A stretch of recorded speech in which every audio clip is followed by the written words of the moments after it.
I'm Sauciata, I'm a Pokemon ROM hacker, and I'm going to be showing you today how you can change starters in Pokemon Soulsilver and HeartGold. Let's get to it. Alright, so to start we're going to want to know a little bit about how to script in Pokemon HeartGold and Soulsilver. I have a separate video that's dedicated to getting started with DSPRE, which is this application we'll be using here. If you haven't seen that already, please go check that video out.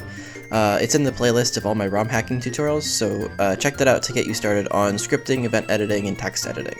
So let's take a look at this event file here, which is the lab where you receive your starter Pokemon normally. So you'll notice when we walk over this tile right here, this trigger, it activates this script 12 in vanilla HeartGold. We're going to go look at our script 12, and we're going to come down here, and you'll notice that it starts off this script, and it basically just checks where you are, and it's checking your player position.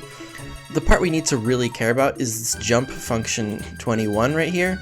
And we're going to look at function 21. Well, first of all, it has this player message 0 and 1, which I've changed in GarbageGold, and I'm going to be showing you today, basically in GarbageGold, how I did this. Basically, Professor Elm says, "Hi, I've been waiting for you, it's a rough world out there, here, have a starter Pokemon." And then the end of this, where we are going to set these overworld positions to be on the screen, and we're going to immediately give them a movement. And so let me explain to you exactly what I'm doing here. So you'll notice I have these three NPCs over here that are Caterpie, Weedle, and Kricketot, and we're going to be moving them over to about right here in the game.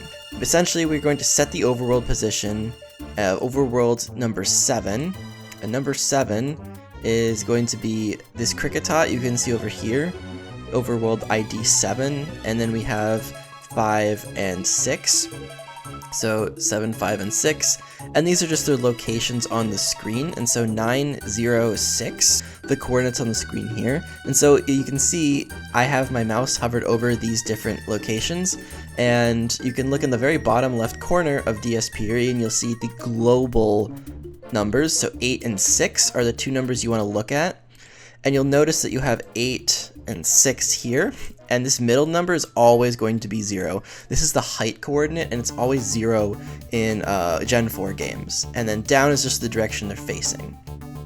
The other thing you're going to want to do when you move these NPCs onto the screen is use these movement commands. And the reason you do that is sometimes these Pokemon will just not appear on the screen if you don't do this.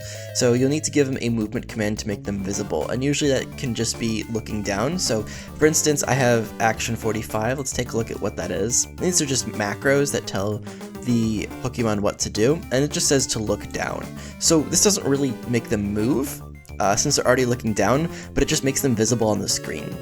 Future Sauciata here. I forgot to say something very important, and you need a wait movement command after these movement assignments. So after every single sequence of movements, you need to have a wait movement before the end, otherwise your game will crash on hardware. And so what's going to happen is that these Pokemon are going to appear on the screen, and they each have their own associated scripts. And so you'll notice that this Pokemon has script 18, this Pokemon has script 17, and this Pokemon has script 19. So you want to assign each of these Pokemon a script so that when you go and click on them, they'll do something, and that's going to be giving you the starter. So let's take a look at script 17, 18, 19. And you'll notice they all look pretty similar, except they're going to be doing slightly different variable setting. The important part here is figuring out the national Pokédex number of each of these Pokemon. So we're going to want to set this temporary variable, so 0x8004, any of the 80 starting hex variables are going to be temporary variables.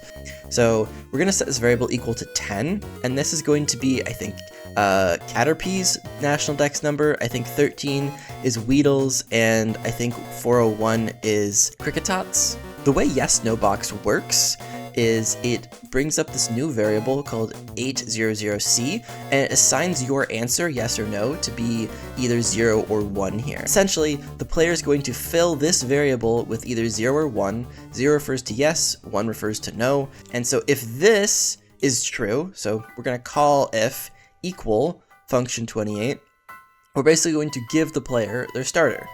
And the important part here is that we've set the specific variable to 10.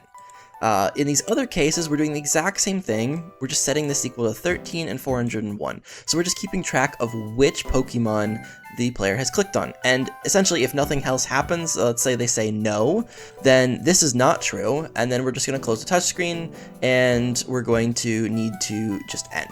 The structure of function 28 is almost identical to what vanilla would have for the button where you select your Pokemon.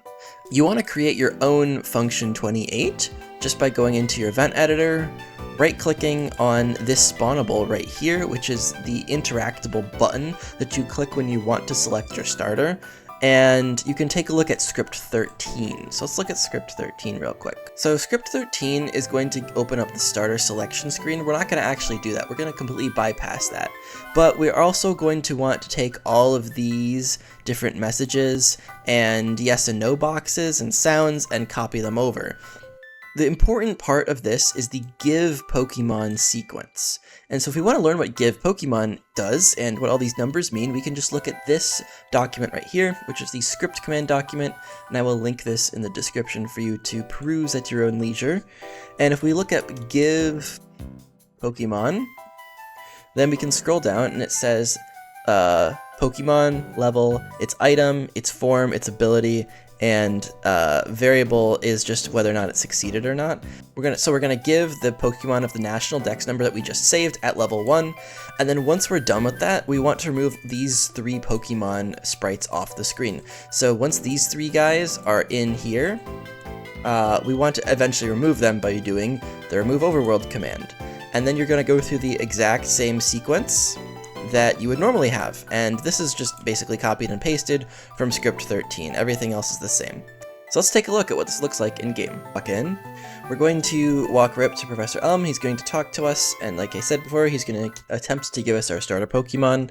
And I did some custom scripting so that Silver comes in and takes these Pokemon away, and so he steals them, runs away, and now he has Totodile, Cyndaquil, and Chikorita, and we're left with just a couple bugs. So right here is where the Pokemon overworlds are set to be in these 3 locations. So we already took a look at that, and now we're going to start clicking on them. So if I click on Weedle, it says choose Weedle, the beige wiggler. If I say no, nothing happens. If I click on Caterpie, no, nothing happens. No, nothing happens. Let's say I want Weedle. I'm going to click and say yes, and it's going to remove all 3 of these Pokemon from the screen and then give me this Weedle. And so, boom, there's Weedle. So great, now we have Weedle, and we can talk to it. I also have some custom scripting here where we get some rare candies, and Ultra Balls, and Max Repels, EXP shares. If you want to learn more about how to give items to the player, you can see one of my other scripting videos about that. So that's how you make custom starters in Pokemon. I'm going to copy and paste some of the scripts that I made into the description so you can copy and paste and play around with them rather than having to type them out all yourself. If this video helped you, I'd ask you to subscribe. I'm going to be making more tutorials, as always, and please let me know in the description what you would like me to cover. I have done a lot of ROM hacking stuff, and so if you have any questions about how to do specific things like scripting or mapping or anything, let me know, and I'll try to help you out. See you in the next video.